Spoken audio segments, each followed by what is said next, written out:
प्रिय भक्तों, आज हम आपको हनुमान जी के ऐसे दिव्य और चमत्कारी मंत्र के बारे में बताने जा रहे हैं जिसका 108 बार श्रवण करने मात्र से व्यक्ति की सभी परेशानियों का अंत हो जाता है।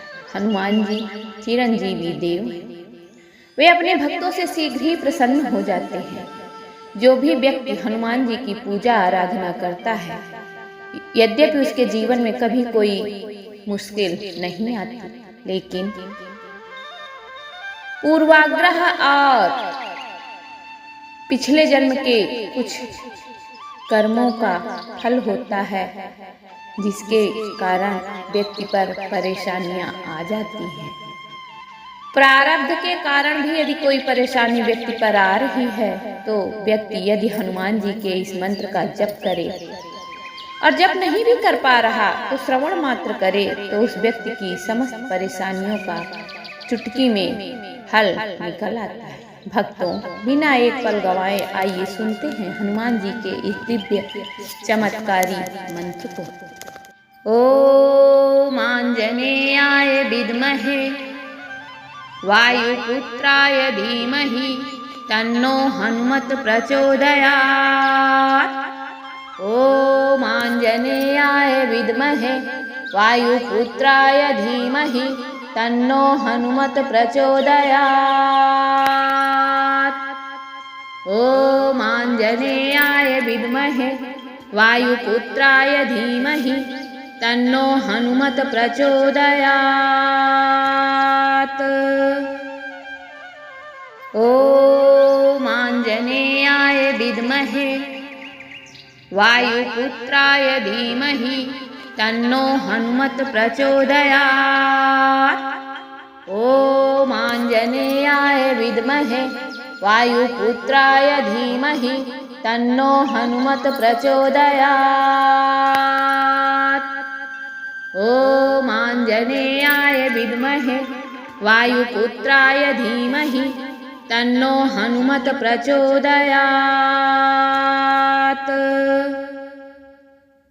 ओम आंजनेयाय विद्महे वायुपुत्राय धीमहि तन्नो हनुमत प्रचोदयात्। ओम आंजनेयाय विद्महे वायुपुत्राय धीमहि तन्नो हनुमत प्रचोदयात्। ओम आंजनेयाय विद्महे वायुपुत्राय धीमहि तन्नो हनुमत प्रचोदयात्।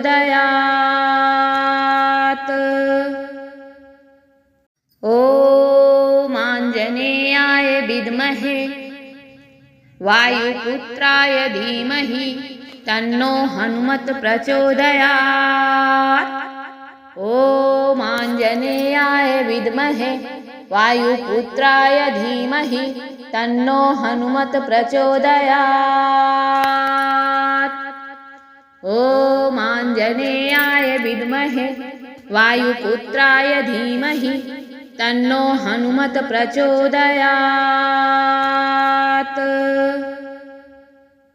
ओम आंजनेयाय विद्महे वायुपुत्राय धीमहि तन्नो हनुमत प्रचोदयात्। ओम आंजनेयाय विद्महे वायुपुत्राय धीमहि तन्नो हनुमत प्रचोदयात्। ओम आंजनेयाय विद्महे वायुपुत्राय धीमहि तन्नो हनुमत प्रचोदयात्। ओम आंजनेयाय विद्महे वायुपुत्राय धीमहि तन्नो हनुमत प्रचोदयात्। ओम आंजनेयाय विद्महे वायुपुत्राय धीमहि तन्नो हनुमत प्रचोदयात्।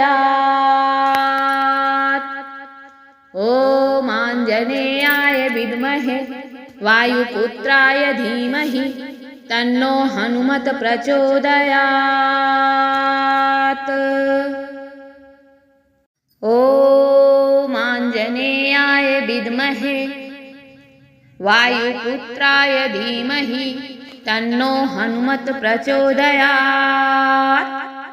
ॐ आञ्जनेयाय विद्महे वायुपुत्राय धीमहि तन्नो हनुमत् प्रचोदयात्। ॐ आञ्जनेयाय विद्महे वायुपुत्राय धीमहि तन्नो हनुमत् प्रचोदयात्। ॐ आञ्जनेयाय विद्महे वायुपुत्राय धीमहि तन्नो हनुमत् प्रचोदयात्। ॐ आञ्जनेयाय विद्महे वायुपुत्राय धीमहि तन्नो हनुमत् प्रचोदयात्। ॐ आञ्जनेयाय विद्महे वायुपुत्राय धीमहि तन्नो हनुमत् प्रचोदयात्। ॐ आञ्जनेयाय विद्महे वायुपुत्राय धीमहि तन्नो हनुमत् प्रचोदयात्। ॐ आञ्जनेयाय विद्महे वायुपुत्राय धीमहि तन्नो हनुमत् प्रचोदयात्। ॐ आञ्जनेयाय विद्महे वायुपुत्राय धीमहि तन्नो हनुमत् प्रचोदयात्। ॐ आञ्जनेयाय विद्महे वायुपुत्राय धीमहि तन्नो हनुमत् प्रचोदयात्। ॐ आञ्जनेयाय विद्महे वायुपुत्राय धीमहि तन्नो हनुमत् प्रचोदयात्। ॐ आञ्जनेयाय विद्महे वायुपुत्राय धीमहि तन्नो हनुमत् प्रचोदयात्। ॐ आञ्जनेयाय विद्महे वायुपुत्राय धीमहि तन्नो हनुमत् प्रचोदयात्। ॐ आञ्जनेयाय विद्महे वायुपुत्राय धीमहि तन्नो हनुमत् प्रचोदयात्।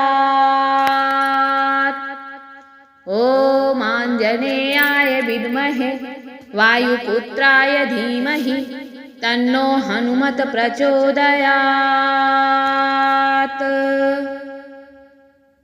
ॐ आञ्जनेयाय विद्महे वायुपुत्राय धीमहि तन्नो हनुमत् प्रचोदयात्। ॐ आञ्जनेयाय विद्महे वायुपुत्राय धीमहि तन्नो हनुमत् प्रचोदयात्।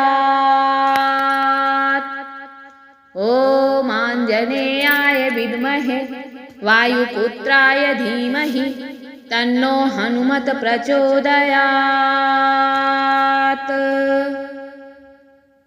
ॐ आञ्जनेयाय विद्महे वायुपुत्राय धीमहि तन्नो हनुमत् प्रचोदयात्। ॐ आञ्जनेयाय विद्महे वायुपुत्राय धीमहि तन्नो हनुमत् प्रचोदयात्। ॐ आञ्जनेयाय विद्महे वायुपुत्राय धीमहि तन्नो हनुमत् प्रचोदयात्। ॐ आञ्जनेयाय विद्महे वायुपुत्राय धीमहि तन्नो हनुमत् प्रचोदयात्। ॐ आञ्जनेयाय विद्महे वायुपुत्राय धीमहि तन्नो हनुमत् प्रचोदयात्। ॐ आञ्जनेयाय विद्महे वायुपुत्राय धीमहि तन्नो हनुमत् प्रचोदयात्। ॐ आञ्जनेयाय विद्महे वायुपुत्राय धीमहि तन्नो हनुमत् प्रचोदयात्। ॐ आञ्जनेयाय विद्महे वायुपुत्राय धीमहि तन्नो हनुमत् प्रचोदयात्। ॐ आञ्जनेयाय विद्महे वायुपुत्राय धीमहि तन्नो हनुमत् प्रचोदयात्। ॐ आञ्जनेयाय विद्महे वायुपुत्राय धीमहि तन्नो हनुमत् प्रचोदयात्।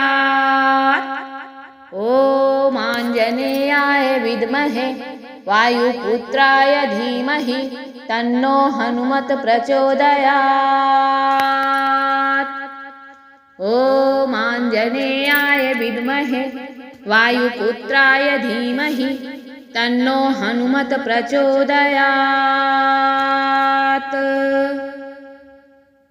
ॐ आञ्जनेयाय विद्महे वायुपुत्राय धीमहि तन्नो हनुमत् प्रचोदयात्।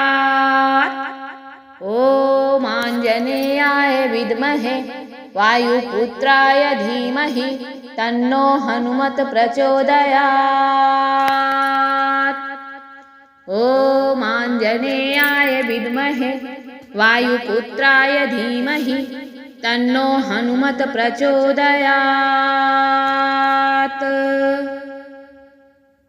ॐ आञ्जनेयाय विद्महे वायुपुत्राय धीमहि तन्नो हनुमत् प्रचोदयात्।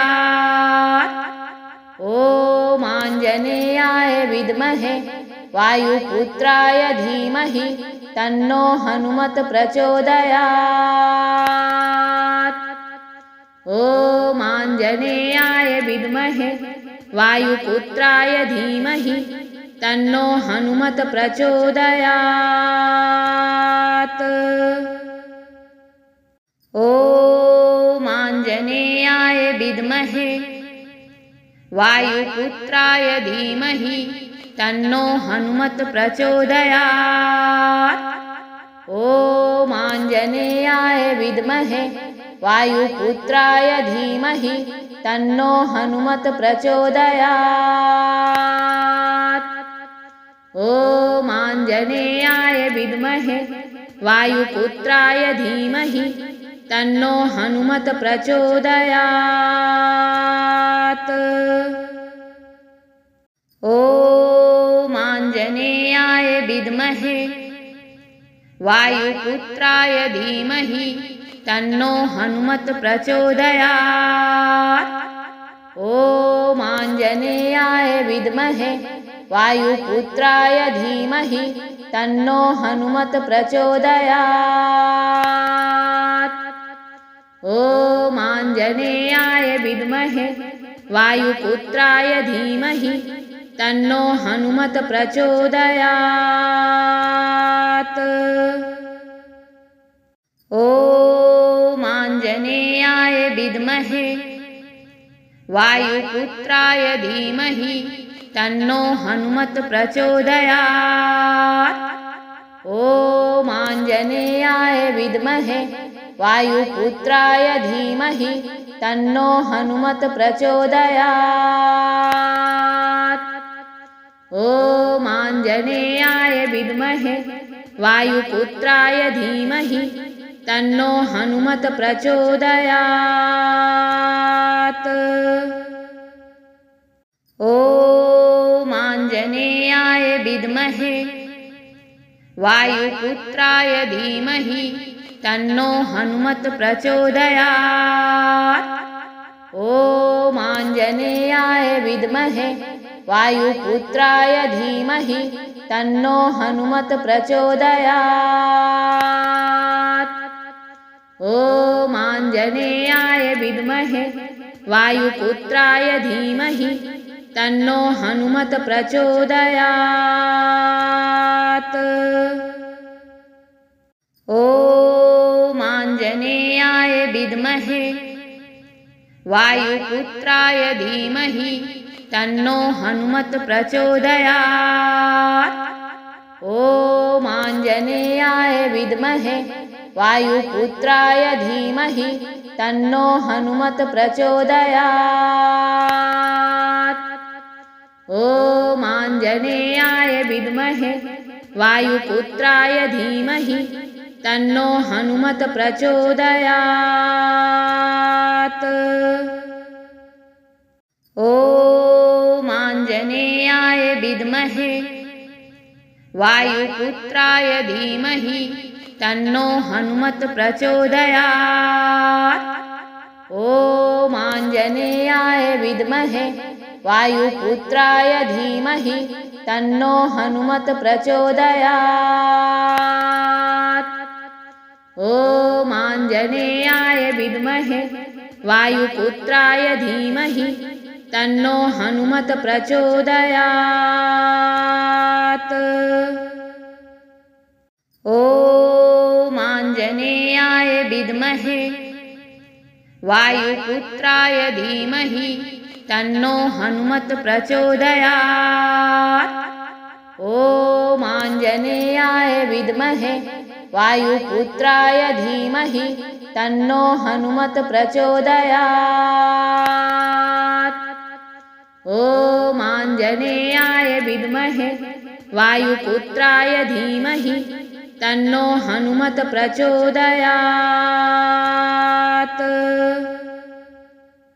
ॐ आञ्जनेयाय विद्महे वायुपुत्राय धीमहि तन्नो हनुमत् प्रचोदयात्। ॐ आञ्जनेयाय विद्महे वायुपुत्राय धीमहि तन्नो हनुमत् प्रचोदयात्। ॐ आञ्जनेयाय विद्महे वायुपुत्राय धीमहि तन्नो हनुमत् प्रचोदयात्।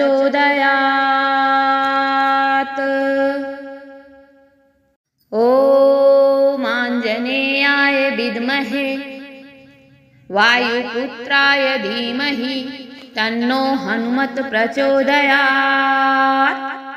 ॐ आञ्जनेयाय विद्महे वायुपुत्राय धीमहि तन्नो हनुमत् प्रचोदयात्। ॐ आञ्जनेयाय विद्महे वायुपुत्राय धीमहि तन्नो हनुमत् प्रचोदयात्। ॐ आञ्जनेयाय विद्महे वायुपुत्राय धीमहि तन्नो हनुमत् प्रचोदयात्। ॐ आञ्जनेयाय विद्महे वायुपुत्राय धीमहि तन्नो हनुमत् प्रचोदयात्।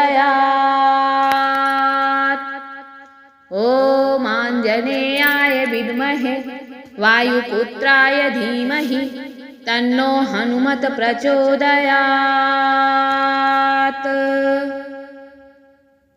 ॐ आञ्जनेयाय विद्महे वायुपुत्राय धीमहि तन्नो हनुमत् प्रचोदयात्। ॐ आञ्जनेयाय विद्महे वायुपुत्राय धीमहि तन्नो हनुमत् प्रचोदयात्। ॐ आञ्जनेयाय विद्महे वायुपुत्राय धीमहि तन्नो हनुमत् प्रचोदयात्।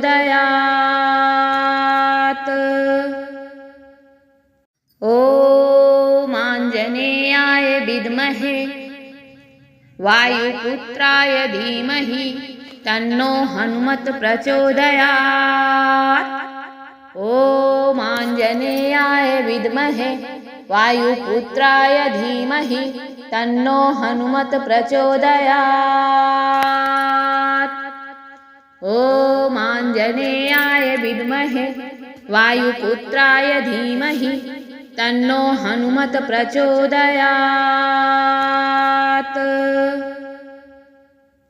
ॐ आञ्जनेयाय विद्महे वायुपुत्राय धीमहि तन्नो हनुमत् प्रचोदयात्। ॐ आञ्जनेयाय विद्महे वायुपुत्राय धीमहि तन्नो हनुमत प्रचोदयात्। ॐ आञ्जनेयाय विद्महे वायुपुत्राय धीमहि तन्नो हनुमत प्रचोदयात्। ॐ आञ्जनेयाय विद्महे वायुपुत्राय धीमहि तन्नो हनुमत प्रचोदयात्। ॐ आञ्जनेयाय विद्महे वायुपुत्राय धीमहि तन्नो हनुमत प्रचोदयात्। ॐ आञ्जनेयाय विद्महे वायुपुत्राय धीमहि तन्नो हनुमत प्रचोदयात्।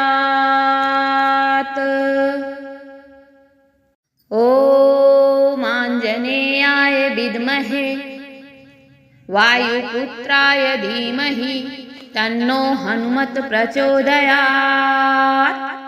ॐ आञ्जनेयाय विद्महे वायुपुत्राय धीमहि तन्नो हनुमत प्रचोदयात्।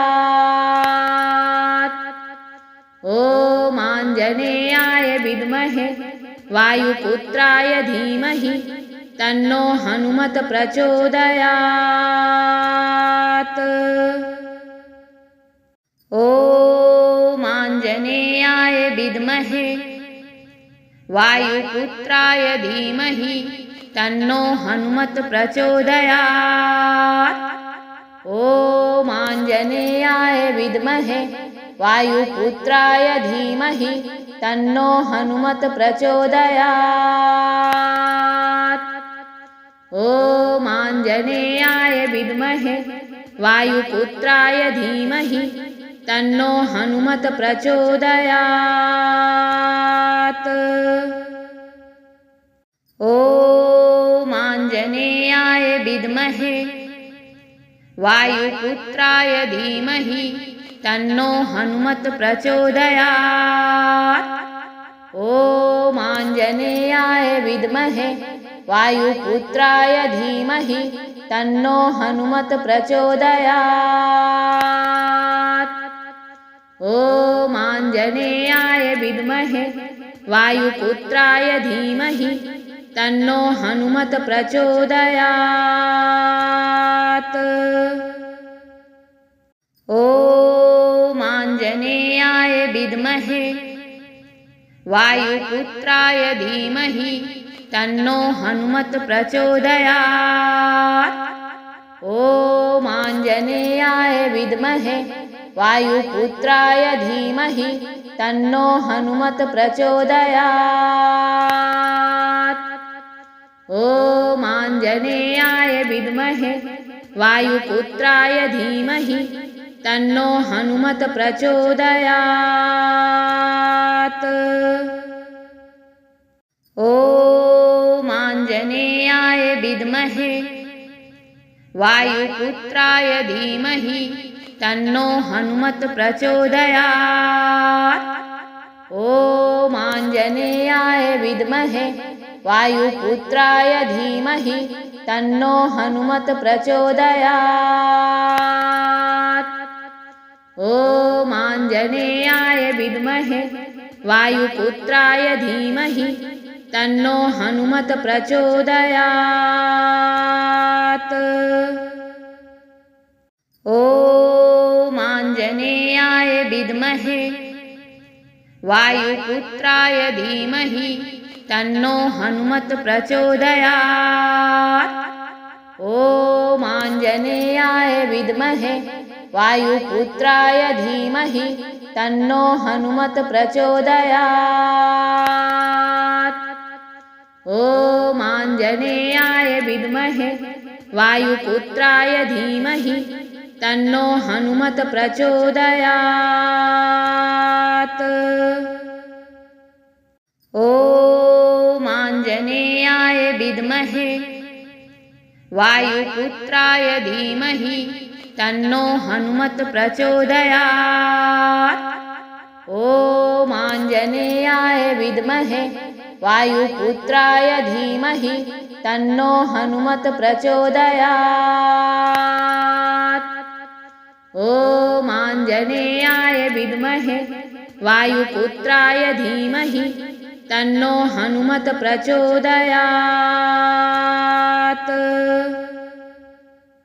ॐ आञ्जनेयाय विद्महे वायुपुत्राय धीमहि तन्नो हनुमत प्रचोदयात्। ॐ आञ्जनेयाय विद्महे वायुपुत्राय धीमहि तन्नो हनुमत प्रचोदयात्।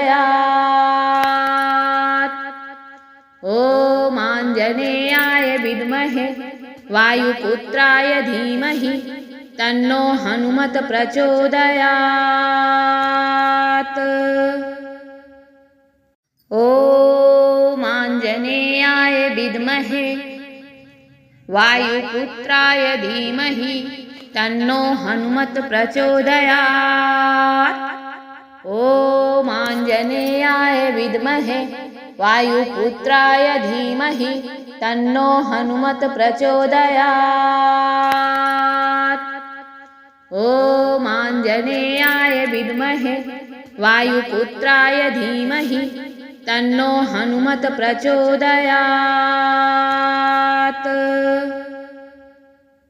ॐ आञ्जनेयाय विद्महे वायुपुत्राय धीमहि तन्नो हनुमत प्रचोदयात्।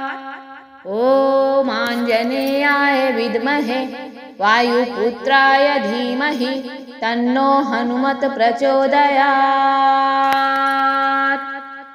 ॐ आञ्जनेयाय विद्महे वायुपुत्राय धीमहि तन्नो हनुमत प्रचोदयात्।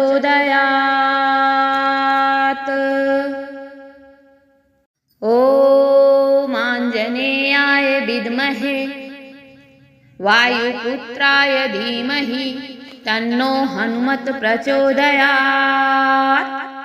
ॐ आञ्जनेयाय विद्महे वायुपुत्राय धीमहि तन्नो हनुमत प्रचोदयात्। ॐ आञ्जनेयाय विद्महे वायुपुत्राय धीमहि तन्नो हनुमत प्रचोदयात्।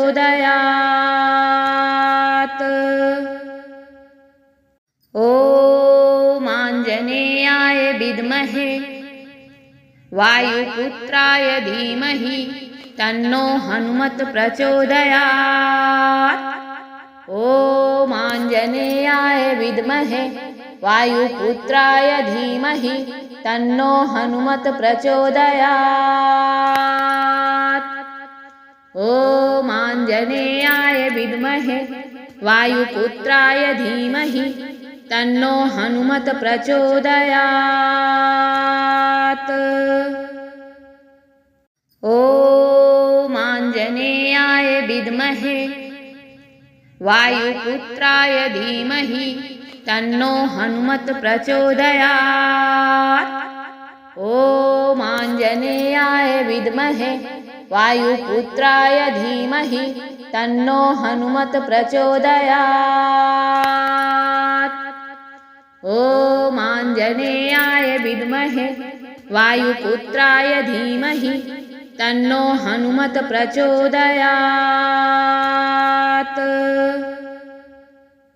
ॐ आञ्जनेयाय विद्महे वायुपुत्राय धीमहि तन्नो हनुमत प्रचोदयात्। ॐ आञ्जनेयाय विद्महे वायुपुत्राय धीमहि तन्नो हनुमत प्रचोदयात्। ॐ आञ्जनेयाय विद्महे वायुपुत्राय धीमहि तन्नो हनुमत प्रचोदयात्। ॐ आञ्जनेयाय विद्महे वायुपुत्राय धीमहि तन्नो हनुमत प्रचोदयात्। ॐ आञ्जनेयाय विद्महे वायुपुत्राय धीमहि तन्नो हनुमत प्रचोदयात्। ॐ आञ्जनेयाय विद्महे वायुपुत्राय धीमहि तन्नो हनुमत् प्रचोदयात्।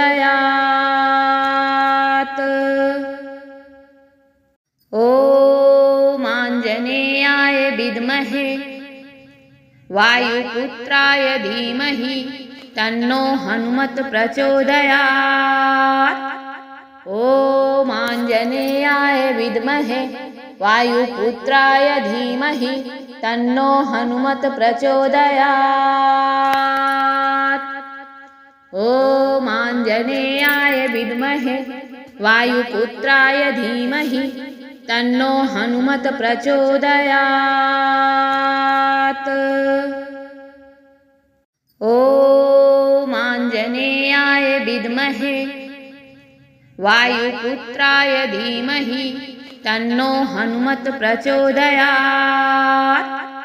ॐ आञ्जनेयाय विद्महे वायुपुत्राय धीमहि तन्नो हनुमत् प्रचोदयात्।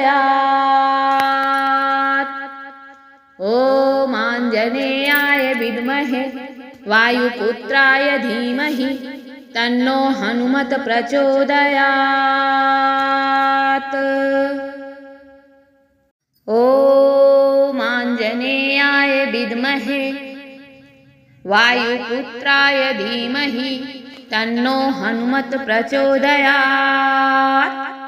ॐ आञ्जनेयाय विद्महे वायुपुत्राय धीमहि तन्नो हनुमत् प्रचोदयात्।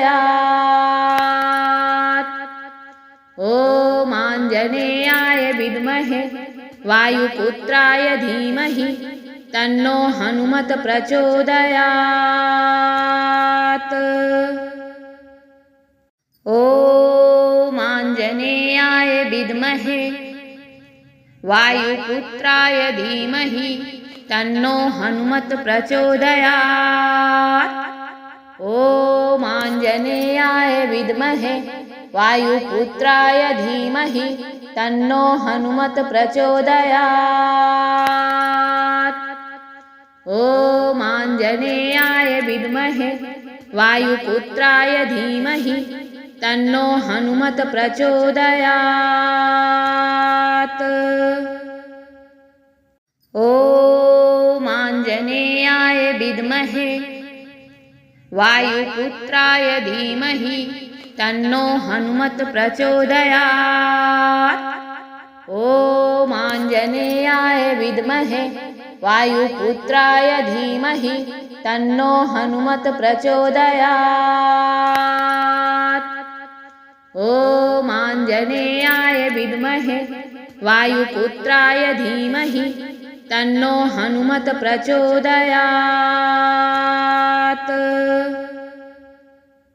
ॐ आञ्जनेयाय विद्महे वायुपुत्राय धीमहि तन्नो हनुमत् प्रचोदयात्। ॐ आञ्जनेयाय विद्महे वायुपुत्राय धीमहि तन्नो हनुमत् प्रचोदयात्। ॐ आञ्जनेयाय विद्महे वायुपुत्राय धीमहि तन्नो हनुमत् प्रचोदयात्।